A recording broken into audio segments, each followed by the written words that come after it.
All right, so if you looked at homes in the Manhattan Beach area, then you really know how easy it is to spend anywhere from $3 to $4 million for a modest home that's even somewhat close to the water, while at the same time, smart buyers are moving just 10 minutes inland. And what you'll find is that Torrance gives you 80% of the beach lifestyle at about half the price, and most people really don't even know it's there. I've helped dozens of families and millennials make moves like this, and the numbers really might shock you when you find out what your money gets you here. So my goal is, by the end of this video, you will know exactly why Torrance is a South Bay favorite this year in 2025. Let's get into it. So just to formally introduce myself, my name is Isaiah Tedros with Tedros Team Real Estate. Whether you're coming from out of state, or you're moving up for an apartment, or you're just looking for better value than where you're at right now, this video will show you specifically why Torrance is one of the best places to watch in 2025.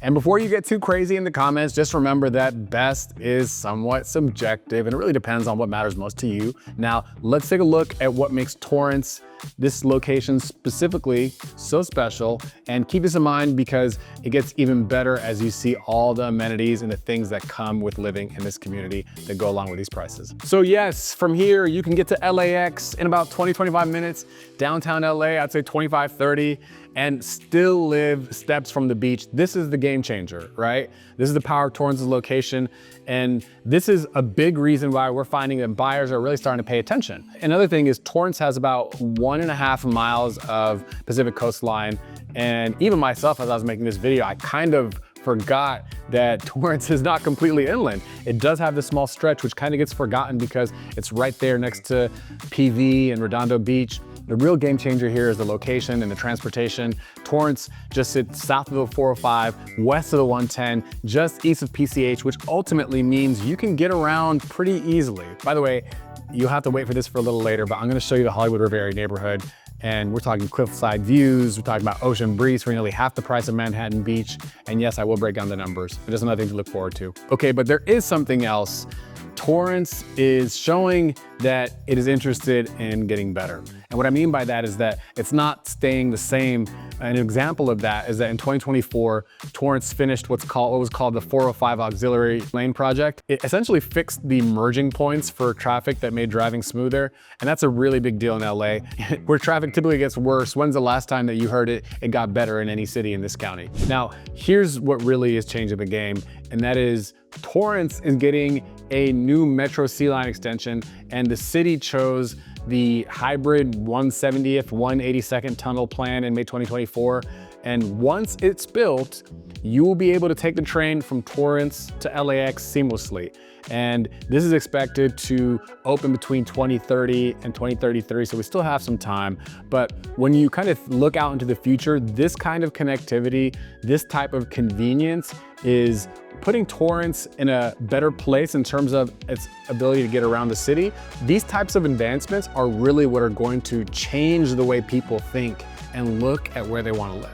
If you are enjoying the breakdown of Torrance, go ahead and do us a favor and hit that subscribe button.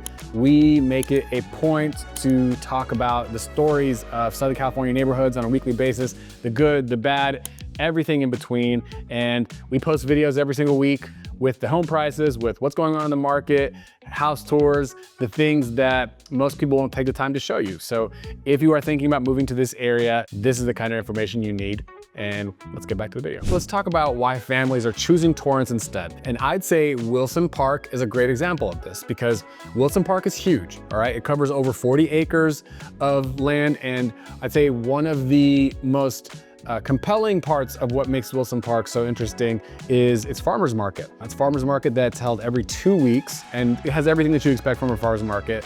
So all this great stuff brings a lot of great people, and again, it's super popular. But moving along from the parks, talking about the food scene in Torrance, it's kind of a sleeper because it's a lot better than people would expect. You know, there's over 400 restaurants, 250 of them which are full service, and you'll find a lot of Asian influence between the Japanese, Korean, Vietnamese.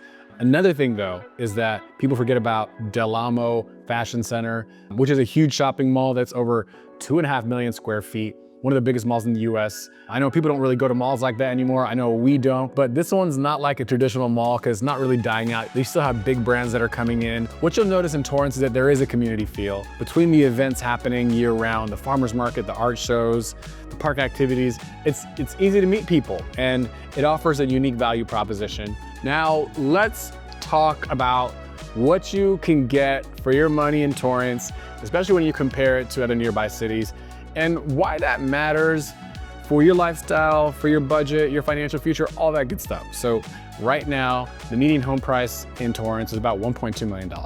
Now, that might sound like a lot of money, which fairly enough it is, but it's important to think about it in context of what you're actually getting, especially when you compare it to other South Bay cities. And at that point, the value starts to make a lot more sense. Now, one of the best neighborhoods in Torrance is the Hollywood Riviera. The median home price there is just shy of $2 million. Now, these are homes with views of the ocean, easy walks to the Riviera Village District, and you're getting a high-end neighborhood with great schools and the coastal living, again, without paying the Manhattan Beach prices.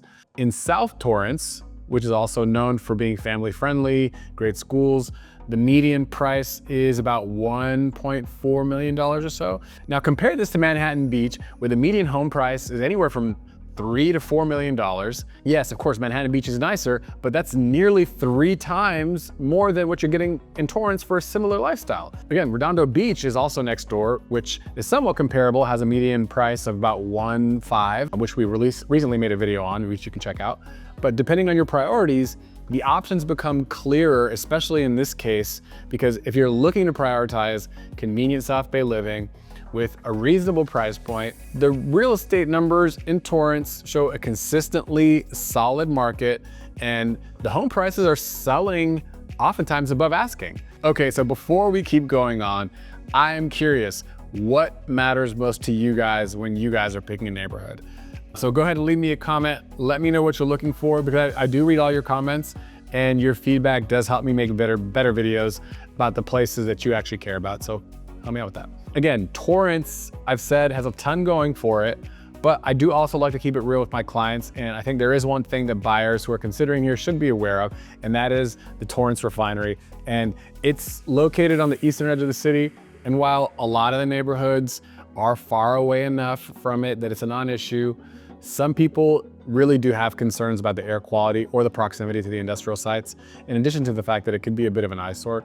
That being said, the city does monitor the environmental impact closely, but if you are sensitive to this kind of thing, I think it is an important factor to consider in your home search. Now, let's talk a little bit more about who is moving to Torrance in 2025 and why these smart buyers are making such a good move from both a lifestyle and a financial perspective. Now, after helping many families relocate here, I've noticed Torrance does draw 3 main types of people, and they all want somewhat of the same thing, which is a true California beach lifestyle without the high prices or city stress, okay? One of these groups are professionals.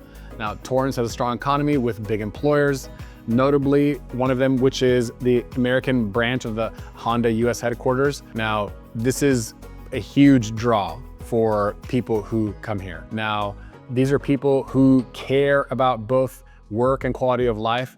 And Sony Honda Mobility is also opening up a new EV studio in 2025, which means even more jobs are coming. And as one of the higher ups at the company has said, essentially talent living close by is a big draw for them. So it was a no-brainer to bring the EV studio here as well. So, clearly big companies see Torrance as a great place to find skilled workers. Another one of those groups that I mentioned earlier is growing families. They are drawn to the fact that the city is super safe. They're drawn to the fact that it has great schools and it's very family oriented. The school district just has a certain quality about it that makes people want to live here. Then you have people who just want more space and they want more calm. Torrance does offer something unique in that it has single family homes with yards, and something that's really getting harder and harder to find in LA, especially if you want all the other kind of things that we've talked about. Now, what all these people do have in common is kind of long-term thinking. They're not just chasing the hyper trendy zip codes.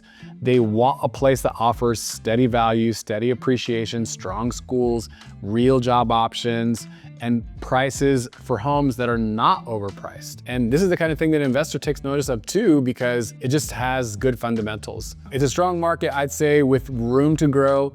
Plus the city does support local business, which does keep the economy stable, the local economy stable. So what do you think? Because if you have made it this far in the video, my hope is that you can also see why Torrance just isn't another LA suburb. So if you are thinking about making a move soon, let's talk about it. So make sure to send us an email at tedrosteam@gmail.com, and we will start talking you through a strategic conversation of what will be best for you.